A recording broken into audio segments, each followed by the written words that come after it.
सावर्णी मनु की उत्पत्ति और आगामी 7 मनवंतरों के वृतांत। श्री मैत्रेय जी कहने लगे, द्विजोत्तम, कृपा करके मुझको आगामी मनवंतर की कथा सुनाइए। श्री पराशर जी कहने लगे, सूर्य देवता की भार्या संज्ञा विश्वकर्मा की सपुत्री थी, जिसके गर्भ से ये 3 संतानें हुई, मनु, यम, यमी।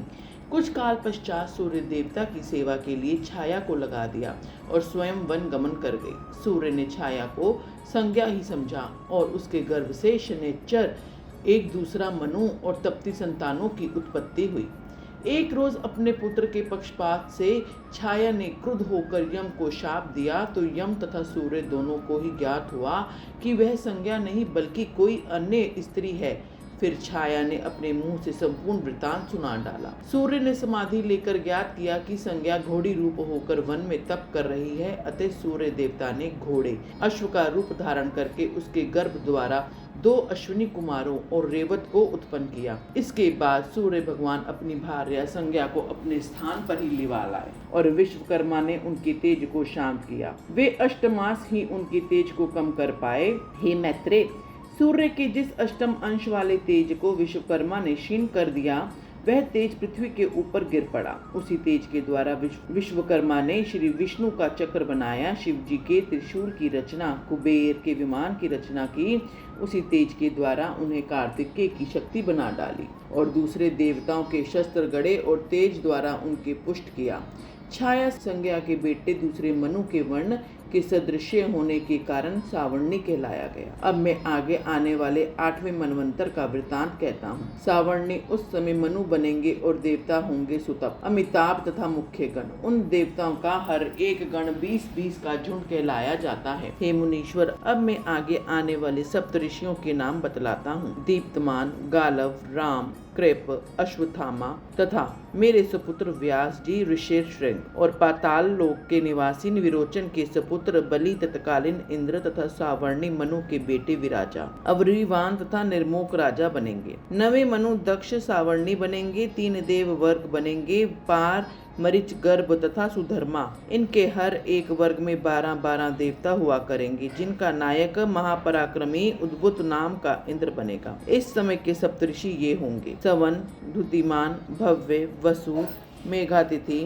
ज्योतिष्मान तथा सत्य। दक्ष सावर्णी मनु के पुत्र, घृत केतु, दीप्त केतु, पंचहस्त, पृथुश्रवा, निरामय आदि होंगे। ब्रह्मा सावर्णी 10वें मनु बनेंगे। 100 देवताओं के सुदामा तथा विशुद्ध नाम के उस समय 2 गण रहेंगे। इनका इंद्र महाबलिशाली शांति होगा। सप्तऋषि ये होंगे: हवितमान, सुकृत, सत्य, तमोमूर्ति, नाभागा, सत्य केतु, अप्रतिमोजा।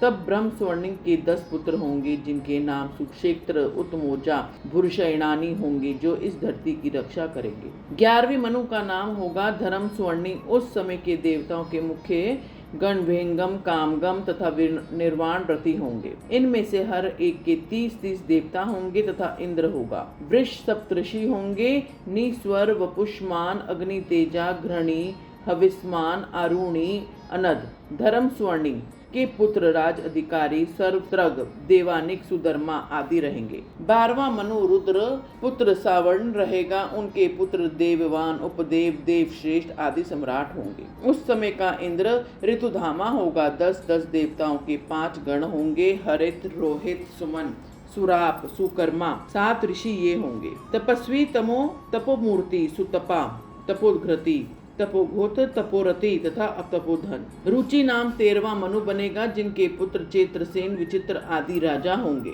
देवगण सुतर्मा, सुकर्मा तथा सुधर्मा रहेंगे, जो अपने 33-33 देवता रखेंगे। इनका इंद्र महाबलशाली दिवसपति रहेगा। उनके तत्कालीन सप्तऋषि भी ये होंगे: तत्वदर्शी, निर्मय, निष्प्रकमय, घृतिमान, निरुत्सक, सुतपा तथा अव्यव। 14वां मनु भौम बनेगा। उसके पुत्र अरु तथा गंभीर बुद्धि के होंगे, जो राजा बनकर पृथ्वी को पालेंगे। उस समय का इंद्र शुचि होगा तथा चाक्षु, कनिष्ठ, पवित्र, वाचवद्य, भ्राजिन। 5 देवगण शुचि, अग्निबाहु, मागध, शुक्र, जित, युक्त, तथा अनिकता अते हर चतुर्युग के आखिर में वेद लोप हो जाया करते हैं। तब स्वर्गलोक से पृथ्वी पर अवतार लेकर सप्तऋषि ही वेदों का प्रचार करते हैं।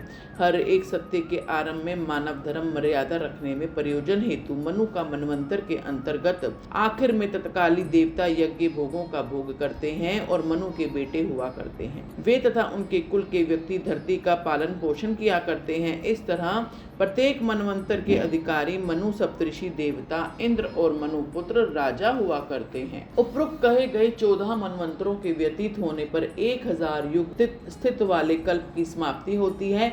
तदंतर इतनी ही कल्प की रीति हुआ करती है। तब प्रलय कालीन जल ब्रह्मा का रूप धारण करने वाले श्री विष्णु भगवान शेष शैया पर शयन किया करते हैं। फिर जनार्दन समस्त त्रिलोकी का ग्रास कर जाते हैं और अपनी माया में स्थित हो जाते हैं। प्रलय रात्रि के आखिरी में हर एक कल्प के आरंभ में विष्णु भगवान जागते हैं और रजोगुण द्वारा सृष्टि रचते हैं। विष्णु भगवान के सात्विक अंश ही मनु इंद्र देवता सप्तऋषि मनु पुत्र जो राजा बनकर पृथ्वी का पोषण करते हैं। हे मैत्रेय, विष्णु भगवान चारों युगों में किस प्रकार व्यवस्था किया करते हैं, अब तुमको उसका वृतांत कहता हूँ, ध्यान पूर्वक सुनो। ये विष्णु भगवान सतयुग के कपिल आदि रूप रखकर परम ज्ञान उपदेश करते हैं। त्रेता युग में वे चक्रवर्ती होकर दुष्टों का नाश करके त्रिलोक्य की रक्षा करते हैं। द्वापर युग में वे विष्णु भगवान वेद व्यास बनकर एक वेद को चारों भागों में विभाजित करते हैं और इनके पश्चात उसको शाखाओं में विभक्त करके उसका विस्तार कर डालते हैं। इस तरह द्वापर युग में वेदों का विस्तार करके